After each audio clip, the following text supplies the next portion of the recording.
Hello everybody and welcome to today's episode of Sold! Exclamation Point. I usually don't do one on Saturday, but the baby is off from school, summer break, and then it's before the summer program starts. So I want to make sure I get the stuff all packaged up today, so then on Monday I won't have so much to get ready. So hopefully I'll still be able to do a video on Monday. But the baby and I are going to go to the splash pad, and we're going to plant some grass seed in the backyard. I got a bulb patch where a tree used to be. I don't know, do some fun stuff with the baby. So update on the bank loan. So in my Wells Fargo video, I didn't really talk about this because it, wasn't really part of the silliness that was going on. But one of the things the SBA banker told me was that they had already taken 2 second looks at my request to increase the amount, and they turned it down. And I found that weird because they still had not gotten the documentation yet, my tax returns yet. So I thought that was kind of weird. So I get a call last week, Monday, I think, and so I get a call from, oh shoot, I didn't tell you about this. So on pickup day for K-Bed on Thursday, so 2 weeks ago Thursday, I get an email from Wells Fargo from one of the gremlins, and it looks like the most spammy phishing email you've ever seen, right? It's like, this is a secure email from Wells Fargo. Because that must mean it's true, right? And then the message they were sending me was in an attachment that I had to open. I'm like, yeah, I don't think so. But at the same time, I did apply for a loan at Wells Fargo because that's how they get you. So I did a search for the banker's name because I looked at the email and it was name.lastname@wellsfargo.com. So I'm like, all right, let me see. I did a Google search. The guy works for Wells Fargo. He works in the division that would be sending me an email. But there's just no way I'm opening that attachment. It looks really bad. So I send an email to the guy. I wish I could remember his name. It doesn't really matter. I sent it and I said, hey, I got your email. There's no way in hell I'm opening this attachment. Can you call me or something like that? So, and I just do this while I'm doing pickup day, so I'm pretty busy, And so I get another email, and it's him replying to my email with the attachment. So the reply was in the attachment. So I'm like, oh, you gotta be kidding me. So now I'm pretty sure it's Wells Fargo, but I'm still not gonna open that attachment. So I, later in the day, it was kind of a lull. There's only a few people left to pick up. I call the number. I said, somebody sent me an email. I don't want to open it. I talked to somebody. I'm not going to tell the whole story mainly because I don't remember it. It's been too long for me to give you the rundown. It's not very interesting, except for the fact that I was on person number 3, and I was 35 minutes in. And I said, hey, guess what? I'm not talking to you people anymore. I'm going to talk to my banker. Bye. So I had to get back. I mean, I didn't want someone to show up when I'm on the phone anyways. But I was like, okay. So I finished that. So then Monday, so this past Monday, so this would have been Thursday before, and then now we're on this past Monday. I'm starting to do my shipping. To do my shipping, and I get a phone call, and it's the guy that sent me the secured email attachment, and I'm like, hey man, and he's like, hey, can I have your what? I'm like, can I have your information? I'm like, you call me. He said, is John Anderson there? And I said, yes, this is he. So I'm talking to him. I'm like, yeah, I'm not really worried about scams in this situation, but I said, are you the guy that sent me the email? He goes, yeah. So I'm like, dude, you gotta, I don't know, you gotta fix the way that thing looks. It looks super, sketchy. So I was like, all right. Um, we got through. He told me that, so I had previously sent my tax returns to my banker. My banker forwarded them. He's like, so when did you really, start your business?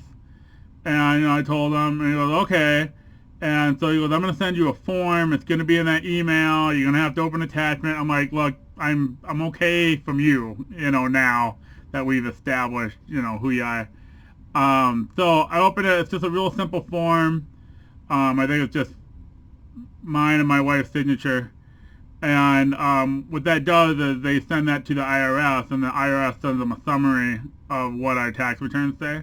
So when I say I made X, Y, and Z in 14, 15, 16, 17, 18, then, it comes from the IRS. They can trust it. He had thought that might be a good, I got a good chance of maybe see some more money in the amount that they're going to give me. I still got the problem that I didn't make a whole lot of money in the last 5 years. I think, the first year I made $6,000, and I've been making like 10 a year after that. I've been actually taking money out of the business to pay for household stuff. I haven't been putting money in the business. And so, what I'm having a problem with is funding. I don't have the money to buy the inventory to grow the business, because I'm actually not only am I not putting more money in, I'm actually taking money out.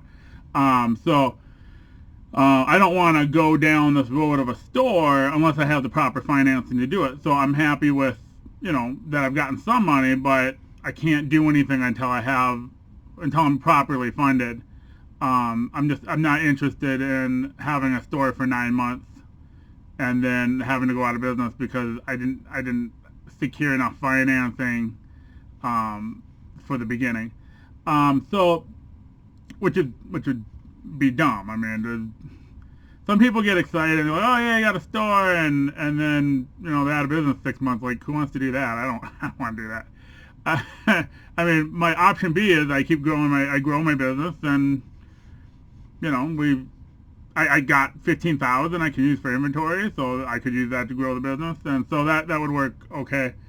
So yeah, so that's the update now. So now 7 to 10 days, I should hear something back as far as them getting that information from the IRS and making a decision on the amount of the line, which I assume is not going to be everything I need. So I'm probably going to have to apply for another different type of a product, either through Wells Fargo or with another company.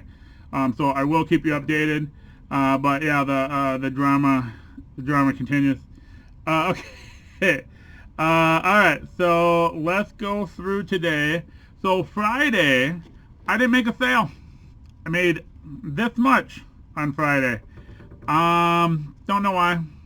I think I've been shut out twice this year.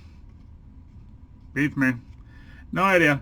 But and then today's kind of weird because I didn't sell a single piece of clothing. I sold a couple hats, but so it's all little tiny stuff. But I actually made 12 sales. So I don't know. So all right, first up, the Smoky Collection 3 minor league, all from 95 minors. They might be putting a set together. Paul Wilson, Mikado Suzuki. He came in after Kiro. So he was a big deal, big deal for a while. He's still a pretty popular guy. The Japanese and the Korean buyers, they like their countrymen. Raul Casanova. But my guess is, these are kind of 3 unrelated cards. Unless they're with the same franchise. I don't know if Casanova...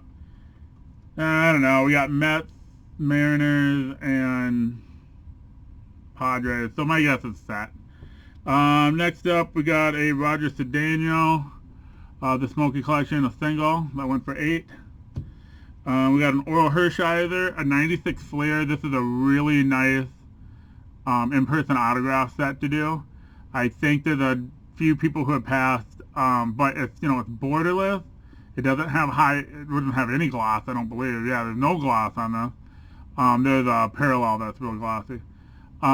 Just, it's kind of muted colors, so the signature really pops. I mean, you can see there the signature is really nice. Of course, Oral Hershiser, who still has the record for scoreless innings, I think. But $12 for that. Here's the new collection. My client got in. He was strictly a basketball autograph guy. He would, from the story goes, he worked outside of where the visiting team for the Timberwolves would go stay at the hotel. And so when he saw the bus pulled up, he would just take a break and go get some autographs. I've never known how to say this guy's name, Mehmet Okur. So I got one of those. I sold a couple of Anthony Hardaways. I labeled this the 10K Lake collection. I don't think it's very, it's not as cool as the Smoky Collection, but, you know, I branded that collection as well. Then I made some Prizm sales. We got a Zebra Donaldson, that's to 99. That went for 7. Oh, the Melmet, 8 as well. Then I made a 5-card Prizm sale off of 2 different listings. So another example where I'm using variation listing, and because I have a number of related listings, people are buying across listings and multiples within one listing, so that's nice. So we got an Aaron Judge blue, it's a tier 2. I've said this before, I believe that the unnumbered parallels in 2019 Prizm, I believe that they are still following the rarity of the tiers. So a tier 2 blue is going to be less common than a tier 1 blue, and a tier 3 blue is going to be less common than both a tier 1 and tier 2. When I look at variation listings on eBay, just, you know, people having 20 blues, they got a lot of tier 1s, less tier 2s, and less tier 3s. So I think I'm right. So at least with blue and red and hollow silvers, I've noticed that. I don't know. I don't think it's true with the hot pack Prizm, but I only got one hot box, so I don't know for sure. But the blues and the reds seem pretty convincingly that they're more rare as the tiers go up. Second card, a Yelich blue, so he went heavy hitters on my blues. Those were both tier 2s. He got both of my Judge Fireworks inserts and a Glaber instant impact. And those 5 went for, oh, I don't know, what did it go for? 24. Had a Bourne Braves, this is 47 brand. I found a bunch of these at a, I don't know, like a liquidation store. I was really happy because they had like 100 of them there. And I'm looking, and they were either 6 7/8, 7 1/4, or 7 1/2, and no other sizes. So I was a little disappointed because I've actually sold maybe 20 of these so far. But had I had, you know, 1/8 and 3/8 and 5/8, I may have even sold out by now. So it pays to have a wider variety of sizes, but I've done very well even though I've had just 2 sizes. $30 shipped for the Bourne Braves. Next up, we got a NBA Jam Session. They did this during the All-Star game. This is from 1997. It's nice to have a side patch that tells me what year. So I think they did it 96, 97, and then they did 95, 96 with this logo. And it was kind of cool that it had a 50th anniversary top 50 NBA pin on it. It's in real bad condition. Oh, actually, my camera makes it look a lot nicer. But lots of sweat. This is going to need a bath. So I figured, you know, I wasn't charging a lot for it anyways. I'll just keep the pin in there. Normally I would take the pin out and sell it separately. But I figured, you know, it's so low grade, I might as well just keep them together. Just make it a little more marketable. Next up, we got a 70s California Angels felt pennant. That went for 15.